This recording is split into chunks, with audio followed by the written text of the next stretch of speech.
I have liked airplanes for almost as long as I can remember. Ever since my first plane ride as a kid, I've been drawn to the skies. Everything about them intrigued me. The way these big hunks of metal could somehow end up 30,000 feet in the air and then land safely on the ground. Their ability to travel thousands of miles in just hours. The sound of them cutting through the air above me. Everything. I remember going to the Air and Space Museum in Washington, D.C. a long time ago, and seeing all the jets, planes, the space shuttle, and just being captivated by their designs, their scale, and their beauty. Seeing them up close for the first time really deepened my fascination for them. While I can't remember much else from that trip, those memories at the museum are permanently buried in my mind. But out of all the things I like about planes, I think my favorite things are the views. There's nothing quite like seeing the world from up in the sky for the first time. Finally seeing the big picture all together instead of the closed-off, smaller details from the ground. Places that seem far apart on the ground look like next-door neighbors from the air. People are barely even visible. It looks peaceful. Something about it makes all my worries seem so insignificant, so small, like maybe I was worrying over nothing to begin with. Little did I know back then how much that first plane ride would influence me and my future plans. Today, I would like to take a look back through my life from above, at the events, people, and places that have made me the person I am today, at the highs, the lows, and anything in between. I hope you at least get a small picture of who I am and who I would like to be in the future. So without further ado, let's start from the beginning. My name is Alex Cline. I was born on October 12, 2006 at Rockingham Memorial Hospital here in Harrisonburg. I've lived here for the past 18 years, 7 months, and 9 days. According to my parents, I was very talkative as an infant. Though I didn't know English yet, I sure tried my hardest. Someone once told my parents that they've never seen a kid talk so much, yet not say anything at all. But all good things must come to an end, and over time, I mellowed out into more of a quiet and shy kid, which I have carried with me through today. But it's all right, because I think Adrian picked up my slack and did enough talking for the both of us. I'll be honest, I don't remember a lot about my early childhood. I have some memories, but they are scattered and sporadic. I remember going on many camping trips with my family, spending lots of time at my grandparents' house, and spending even more time with a little kid named Logan Weaver. I don't remember when or how I met Logan, but he has been a steady presence throughout my whole life. We've done a whole lot together over the years, from spending hours playing video games at his place, spending more hours on the trampoline doing tricks that were definitely too dangerous for us to be trying, and riding around on the neighborhood on scooters or bikes or whatever else we could find. In more recent years, we've bonded over our shared love of cars. We've gone on more drives than I can count, always going the speed limit, of course. We've been across the country and even overseas together, laughing at some stupid joke or made-up word every step of the way. It's been weird not seeing you in the halls this year, but I'm glad you've stuck around town. Matt and Michelle, thank you for being like second parents to me and for putting up with us all these years. When I was old enough, I started attending Mountain View Elementary School, or as I called it, prison. As you can probably tell from that sentence, I've never really been a huge fan of school, but that doesn't mean I didn't like learning. I have always been a naturally curious person and have always liked learning new things. Whether it was new skills or just random facts about the world, I thrived in the pursuit of knowledge, useful or not. I still have a collection of books that only contain useless fun facts that I used to read religiously. For me, school just took the fun out of learning. The self-paced learning about things I was interested in was suddenly replaced with structured lessons on things I couldn't care less about. But over time, as I made new friends, my strong feelings about school began to dissipate. Around this time is when I first began playing sports. Sports have always been a huge part of my life. They have helped me make new friends and have taught me discipline and perseverance. I know for a fact that I wouldn't be who I am today without them. When I was around 4 or 5 years old, I started playing t-ball over at the fields in Bridgewater. It didn't take long for me and my parents to realize that I, 1, was not cut out for baseball at all, and 2, had almost no interest in the sport. I quickly quit t-ball and picked up basketball. My basketball career lasted much longer. I played in rec leagues at Mountain View and John Wayland, and even did a summer camp at EMU for a couple years. But over time, my passion for the sport faded, and so I left it behind.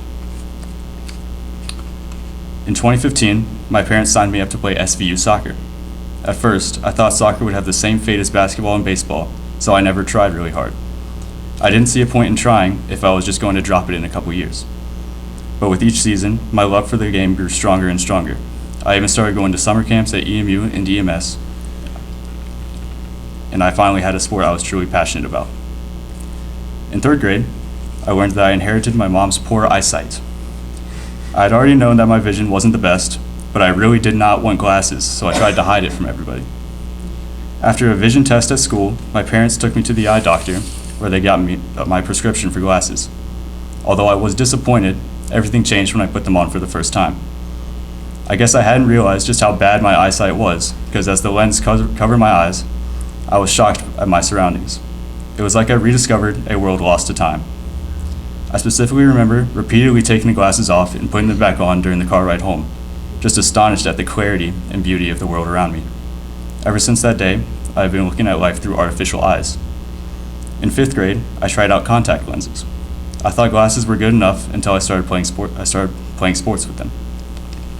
They never seemed to be able to stay on my face and were honestly just tedious to play with. And after one too many broken frames, I finally had enough. After many failed attempts to try to get them in my eyes, I finally figured it out and went home with contacts. It felt nice to be able to play sports without them, or without glasses.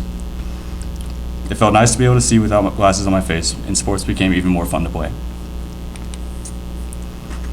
As elementary school came to an end, I felt a mix of pure joy and sadness. I had finally escaped prison, but I realized that I would soon be leaving all the friends I made in my 6 years behind bars. See, I had decided before I was even in 5th grade that I wanted to follow in the footsteps of my sister and attend EMS for middle school. I was excited, but as the first day of 6th grade crept closer, that excitement began to shift into fear.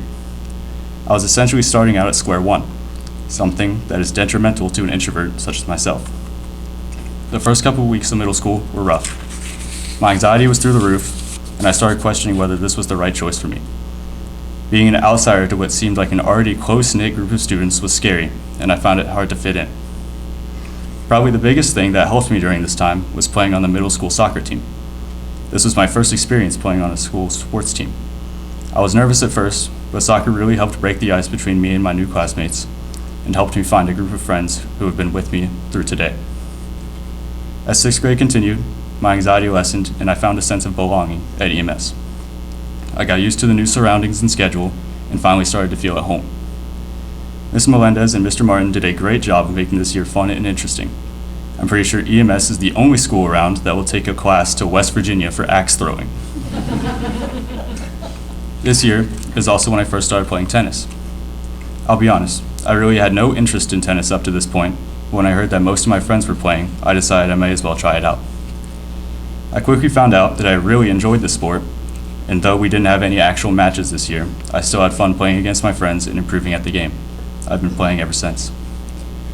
6th grade came to a close, and 7th grade rolled around the corner. This year was fairly normal up until March, where we were told that the rest of the year would be online due to COVID. While a lot of people would probably say this time was a low point in their life, I look back very fondly at the online school era. Though I couldn't hang out with my friends in person, the sheer amount of time spent playing video games between and sometimes during online classes more than made up for it. Logan, Colt, Nathan, and Oliver, you all helped make this time a highlight of my life, and I'm very grateful for the time spent hanging out with you all online and in person after the pandemic subsided. My only disappointment during this time is that our tennis season got canceled after only one practice. Coming back to school in 8th grade was weird to say the least. Having to be 6 feet apart from everyone and only seeing half of everyone's faces was very strange to me and definitely took some getting used to. Our schedule is different as well. Going from 8 classes a day to 4 was a big change, one that I didn't really like, at least until I had a study hall 4th block and got to go home early 3 days a week. Then it was great. Over time, these changes became the new normal. School definitely wasn't what it was before, but I could live with what it had become. In the spring, I joined the varsity tennis team since there was no middle school team this year. Despite my last season being canceled, I still wished to improve, so I took private lessons over the summer. This definitely paid off as I ended up being 4th seed on a team full of upperclassmen. I finally played my first official match and overall had a great time playing this year, even with having to wear masks playing doubles. With 8th grade ending, it was finally time for high school. High school was a time of changes and challenges for me. The first major change happened before school even started, at its summer kick-around. I've told this story before, but I'll say it again. In my whole soccer career up to this point, I had played in the midfield. But during a kick-around before my freshman season, we were scrimmaging, and no one on my team wanted to be the goalie. I volunteered, and after what was apparently a Manuel Neuer-like performance, Coach came up to me and asked if I wanted to be the backup goalie. I said yes, not knowing that this hasty decision would lead me down a long and difficult, yet fun and rewarding journey. Then, if that wasn't enough, in the middle of the season, due to some unfortunate circumstances, I was made the starting goalie. I wasn't perfect and made many stupid mistakes my first season, but thanks to the training and guidance from Coach Bauman, I can say that the season was a success, even if we didn't win anything. All the cuts, bruises, and scars I got that fall were worth it. The challenges continued later that year. From around 7th grade up to this point, I had been having problems with my left knee. Almost any time I would try to do anything active, I would be hit with a sharp pain on the inside of my knee. This started negatively affecting my ability to play sports, as well as just my normal life. After almost 3 years of trying to ignore it, I decided I wanted to have it checked out.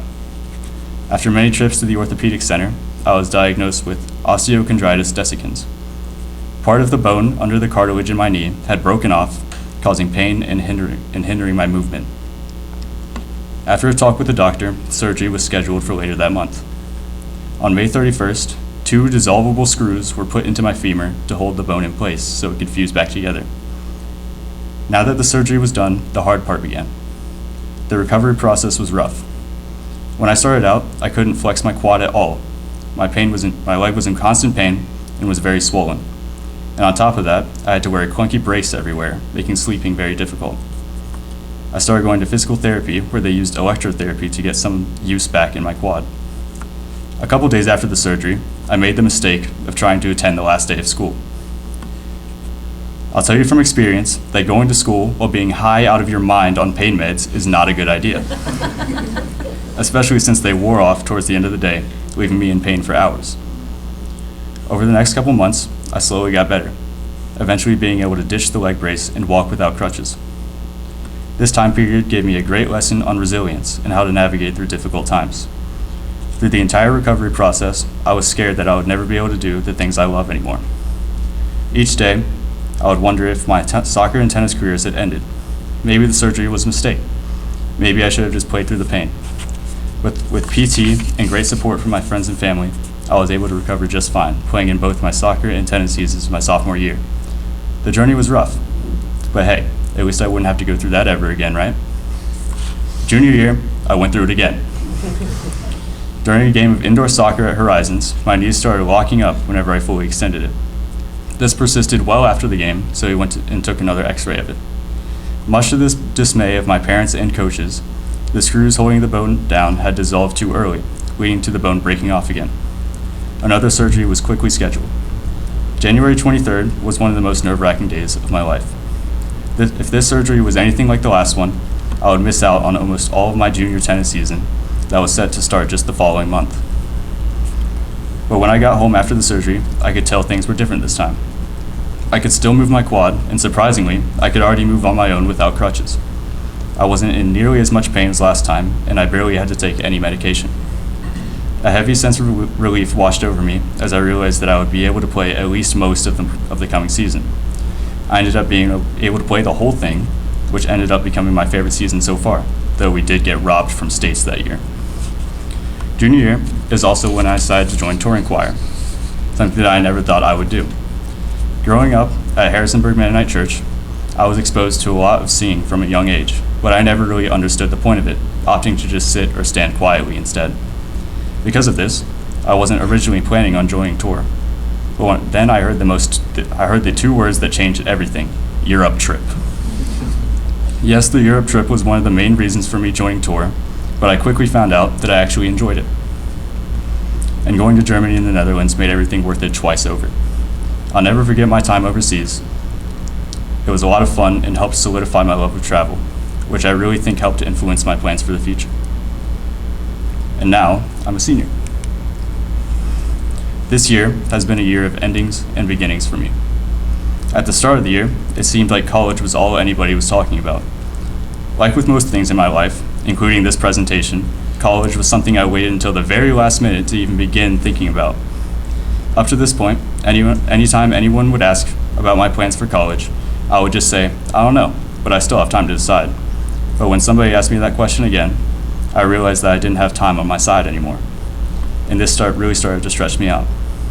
After much thinking, I decided that I wanted to pursue becoming a pilot, as well as to go to college. In December, I signed up for flight lessons at Shenandoah Regional Airport, and for the past 5 months have been working on getting my private pilot's license. This is just the first step of a long and unfortunately expensive journey, but I am determined to see this through. This year, I also played my last seasons of soccer and tennis. While I'm disappointed that they're over, I'm very glad they happened. Thank you, Coach E.R., Bauman, Souter, and Fink for sticking with me these past 4 years. You all helped turn me from a quiet and inexperienced goalie into a still quiet beast in the net. And even helped me break a school record that stood for 23 years. I will always remember the horrors that were the half workout and agony. Aaron and Sarah, thank you for being some of the chillest yet hardest working coaches I've ever seen. You've put up with a lot from us these 5 years, and yet it still seemed like you were having just as much fun as the rest of us. Each season with you somehow got better than the last. I would also like to take a moment to thank my family for being the greatest influences in my life. Mom and Dad, I think you all know best that I don't like to get emotional, but I seriously cannot thank you enough for all that you've done for me these past 18 years. You both have given me so much love and support, and it means more to me than you could ever imagine. You have taught me so much and have shaped me into the person I am today. Anything I wanted to pursue, you both gave me your full support to make it happen. Throughout my many years of sports, the number of games you missed and events you missed is probably in the single digits. You have seen both the highs, the lows. You've seen both the highs and the lows and have been with me through all of them. You are my biggest groupies, even following me across the world over to Europe, though a lot of that was just for your enjoyment. I know I don't say it enough, but I love y'all. Adrian, thank you for being such a huge inspiration to me all these years. Like with all siblings, we've had our differences and occasional fights, which I always won, and which Dad was always quick to get the camera out to record instead of helping. But through all of that, you have been and continue to be an amazing big sister. I know you'll do great things out of college, because that's just who you are. It's always nice talking and hanging out with you. If you ever want to get beat in Mario Kart, or pretty much anything else, I'm always open. Lastly, I'm sorry for taking the title of favorite child away from you. You put up a valiant effort, but in the end, it wasn't enough. Even with your lower status, you'll always be my big sister. Love you. Looking back on my life, I'm very grateful for all the people that have supported me and pushed me to become my best self. I couldn't be here without y'all. Next year, I will be attending James Madison University to study finance, as well as continuing my training at Shenandoah Regional. I don't know exactly what's in store for me these next couple years, but I hope it includes a nice view. Thank you for listening.